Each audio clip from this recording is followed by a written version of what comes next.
A review of U.S. foreign policy in the first year of Donald Trump's second term.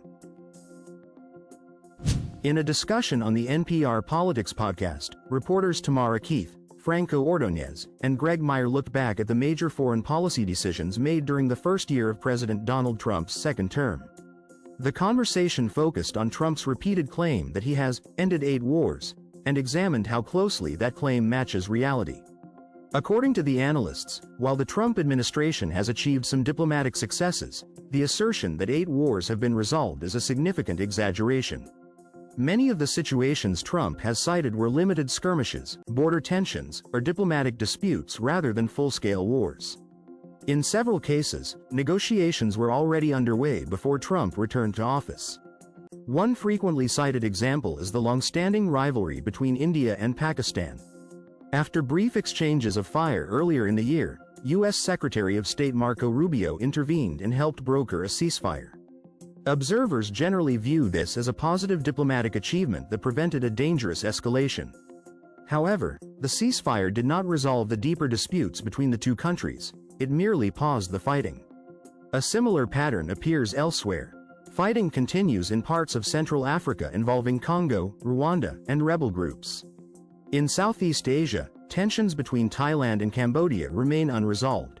These cases suggest that while violence may have been reduced or temporarily halted, most of these conflicts have not truly ended. Trump's approach to peace. Deals first, details later. Foreign policy experts note that Trump places enormous emphasis on announcing peace deals, often prioritizing speed and visibility over long-term stability. He is described as deeply invested in the symbolism of making deals, but far less attentive to the follow-through required to ensure those agreements hold. This tendency has fueled skepticism about the durability of the peace efforts he has promoted. Trump often declares success early, even when the underlying causes of conflict remain unresolved. This approach aligns with his broader political style, which values decisive announcements and perceived victories. Trump's receipt of a newly created FIFA Peace Prize also sparked controversy. The award had no prior history and appeared closely tied to Trump's relationship with FIFA leadership. Public reaction to the announcement was muted, reflecting widespread doubts about the legitimacy of the honor. The episode reinforced perceptions that Trump remains eager for international recognition, particularly the Nobel Peace Prize, which he has repeatedly suggested he deserves. Ukraine. The war Trump said would be easy to end. The war in Ukraine stands in sharp contrast to Trump's claims of diplomatic success. Despite having once said he could end the conflict in a single day, the situation on the ground looks largely unchanged from before he took office. Trump continues to push for a negotiated settlement, but most of the pressure has fallen on Ukraine. Kyiv is being asked to concede roughly 20% of its territory and accept additional compromises, with little clarity about what it would receive in return beyond an end to the fighting. This has raised serious concerns about fairness and sustainability. Throughout the year, Trump has appeared more sympathetic to Russia and President Vladimir Putin than to Ukraine and President Volodymyr Zelensky. Although his position has shifted at times, by the end of the year he seemed once again aligned more closely with Moscow, while continuing to reduce support for Kyiv. Within Trump's political base, there is growing pressure to disengage entirely. Influential voices, including Donald Trump Jr., have openly questioned whether the United States should continue backing Ukraine.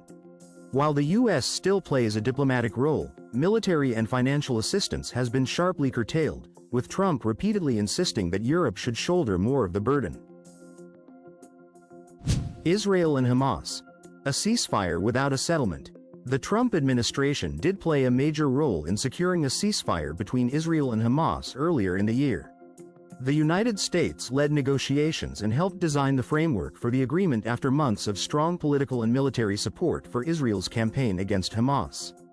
However, the ceasefire represents only the first step. Sporadic strikes continue, and the future of Gaza remains deeply uncertain. Key questions: who will govern Gaza, how armed groups will be disarmed, and how reconstruction will proceed, remain unanswered. Analysts argue that Trump has lowered the definition of success by treating a temporary truce as a major achievement. Previous U.S. administrations struggled to reach a broader political settlement between Israelis and Palestinians, and Trump has not yet proposed a comprehensive plan to address the root causes of the conflict. A foreign policy full of contradictions. When viewed as a whole, Trump's foreign policy is difficult to reduce to a single coherent doctrine. On one hand, he actively seeks to end conflicts and present himself as a peacemaker. On the other, he has alienated traditional allies through harsh rhetoric, tariffs, and public criticism. Perhaps most surprising is Trump's willingness to use military force. During his first year back in office, the U.S. carried out airstrikes against Iran, bombed Houthi targets in Yemen, targeted suspected drug trafficking vessels in the Caribbean, and issued threats toward Venezuela. While Trump has avoided deploying large numbers of ground troops, he has relied heavily on air power, actions that can be initiated and halted quickly. This combination of peace efforts, economic pressure, and military force has made Trump one of the most active U.S. presidents in foreign affairs during his first year, even as his actions often point in different directions. Retreat from the post-World War II order. Trump's handling of Ukraine and Europe more broadly reflects a departure from the post-World War II international order built on U.S.-led multilateralism. His administration's national security strategy sharply criticizes Europe, describing it as increasingly irrelevant, while taking a notably softer tone toward Russia and China.